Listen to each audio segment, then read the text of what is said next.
Hey everybody, it's Natalie. How are you? It's nice to see you here again in Chakra 2. Svadhisthana. I found my orange.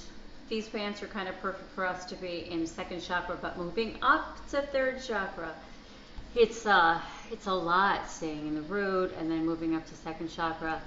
Often I texted a woman who was in the program with me, or was when we were training, and I said, oh, I really have to do one more video to complete my second chakra series. And I feel for my trainees because I know what it's like to want to just like get out of the mud and then like, enough with the emotional waters. So here is an exercise for you to feel the flow and a bioenergetic activation. So we have the hula hoop, I call them hula hip rolls that you had done. I'm going to show you something else, but here we're going to lay down. I'm going to show you a few of these bioenergetic exercises, and I want you to always keep coming back to the ground, mind, pounding on the floor, discharge, charging up, then coming to second chakra where we really start like moving. We're trying to take that ground, and then we're trying to activate the legs and then move it up to that second chakra. And one of the things that, if you're in the program, I've asked you to do is answer this question. What is it that you really judge in others? And then the second part is, how is this neglected in yourself? So I want you to be thinking about this two-part question while we're opening up and activating. And I'm going to give you just a little tidbit for myself. The first time I did this exercise, it was very hard for me. And right away, I was embarrassed of my answer. And I wanted to kind of keep it in, and I wanted to make sure everybody was okay. And I didn't really want to kind of deal with my own SHIT. And then it hit me. And for me, I really struggled with narcissistic tendencies. People who were just all about them, all about them, all about them. And it was hard for me. And then I also noticed I really struggled with super over needy, me, which then kind of, I guess, went back to that narcissistic. So this is what I want you to kind of do. I want you to not kind of do it, I want you to do it. Think about what it is that you often judge in others. And like, we're really keeping it real here, so no one else is going to be like, how could you be like that? This is just you and me, you and yourself. And so when you come into it, I want you to think of this example. What I finally realized was, the narcissistic tendencies. So I had to act it out. So I'm going to ask you to act out what it is that you typically judge in others. And I'm going to show you how I did it. In a very large room with a lot of people, and I really wanted to run right out the door. But instead I was able to really get into such a deeper part of myself. And so I'm sharing it with you because it's like we're doing workshops here, with my webinars. And I want you to just consider what it would feel like if you were about to get the microphone and I was going to ask you to go in front of the 32 participants and act out what you judge in others. And so for myself, I was trembling. I had just really activated my ground, and now I'm in the flow, got the microphone, was devastated to have to go do this. And I got in the center of the room. He asked my angels to help me first. But I was like, I can act, I got this. So I was like, hello everybody. Welcome to the Natalie Show, where it's all about me. Why are you even here? If it's all about me, what are you doing here? And I just went like more and more into it and trying to be funny and make it all giggly and cute, and I could just start feeling the emotions that I'm going to ask you to just connect with. We're in the second chakra, and it's really about not taking that shadow and shoving it away, but to acknowledge it. Not taking that guilt, the right to your own needs, and shoving it away, but acknowledging it. And so in this place where we're thinking about how we judge others, how has that been rejected in yourself? Today I was listening to The Wheels of Life that is written by my guru, Anadea Judith. And in the second chakra, she gave this great example, and I wanted to share it with you.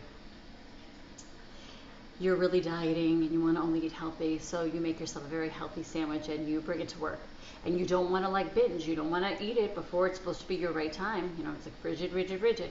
And now you're going to like work on your weight and you're going to work on yourself. So you tuck it in your drawer and you don't let yourself have it. Restrict it, even if you're hungry, until you're really, really, really starving.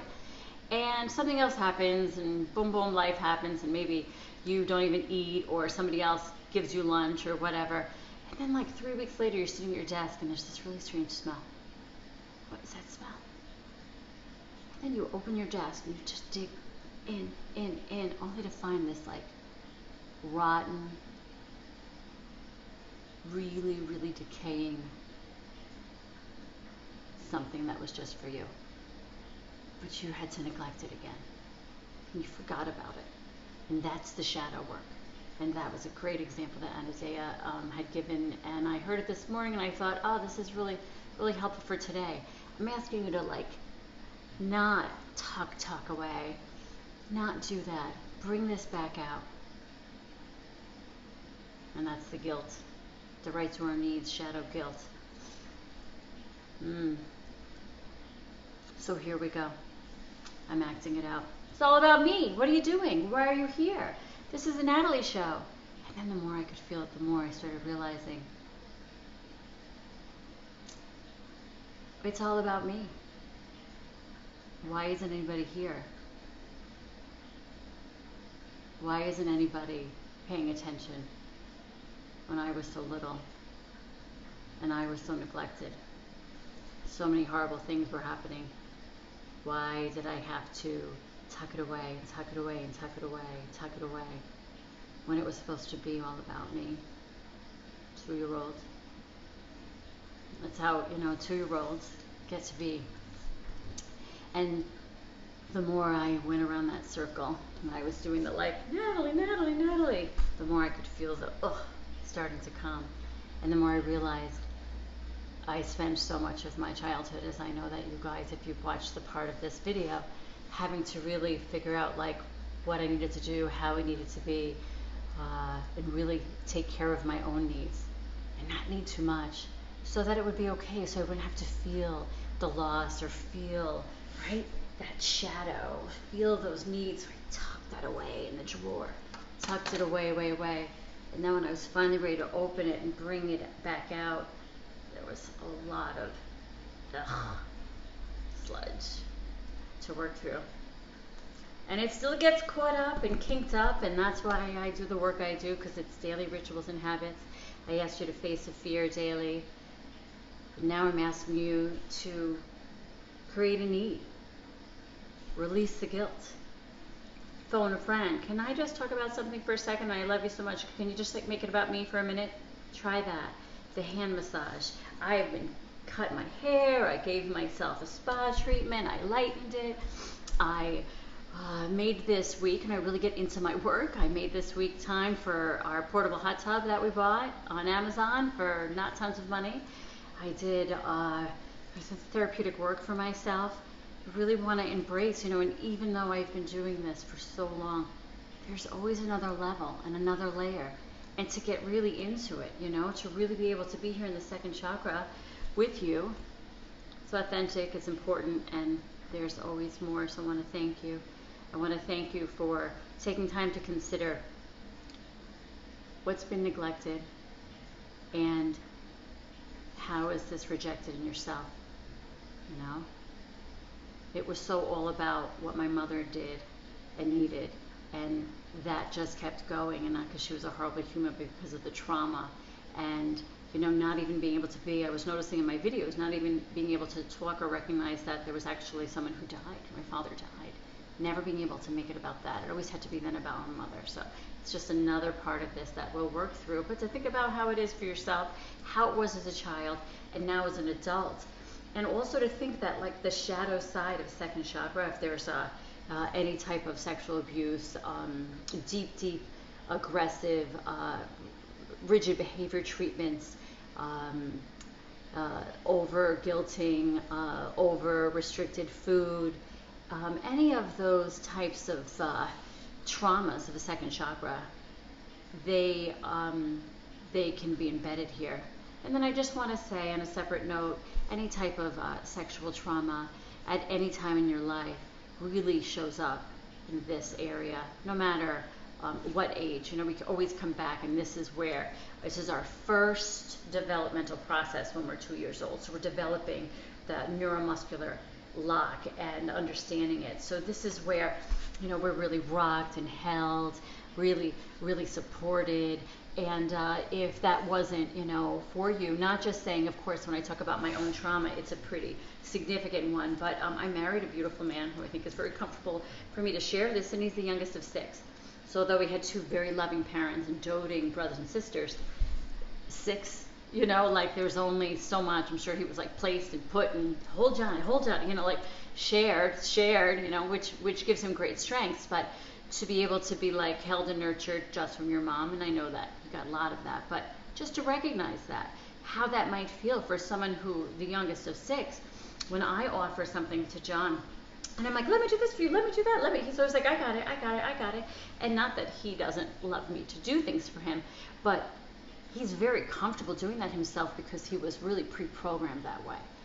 And so for myself, for someone who needed things and didn't have them, I became resilient. And if I couldn't figure out how to do them myself, if someone wanted to offer that help for me, I felt like, oh my God, something's wrong, I'm doing it wrong. I felt embarrassed and guilty. And herein lies the shame as we move up. So for you to just kind of consider this, and this is the last bit of this second chakra education, and in thinking about what that was, and for me, that narcissistic tendency when it's all about someone. Meanwhile, I totally will be here for someone when it's all about you. But I'm just saying that was what like instantly used to drive me crazy. That, and also liars. And when we get to the 5th chakra, you're going to understand that as well. But it drives me crazy. People who lie, or people who are just like me, and that generosity is not actually being able to give back out. And meanwhile, my mother was a loving, wonderful, incredible woman, but to see how like it can get hijacked in this place, in second chakra, because it's so rejected in myself that then I get irritated by others. But now that it's more allowed in myself, I just said, you know, I'm like, we're home here, and I'm making time to do my hair, taking time to take care of myself. I do this every day. It actually doesn't bother me anymore as much if someone is like me, because I celebrate that. I'm like, good for you. Good for you to look out for yourself. Good for you to take care of yourself. I think that's awesome. Show me some of the things you do. I'd love to learn. Like literally, I don't have any charge when I say that. Because if it comes to a place where it's me, I can now set a boundary. Maybe there's a little guilt, but I'm still working through it, and just say, I need this, and it sounds like you need that. These are the times I can do this. Aside from that, I've got to set a boundary. This means me too. This is so good. This is good stuff. So now here we go. I'm going to stop this video so that I can move into the next one, so that if you just want to listen, you don't have to watch. You can just hear me talking. And then we'll move with our questions to some bioenergetic exercises. Sending love. Sending love, love, love.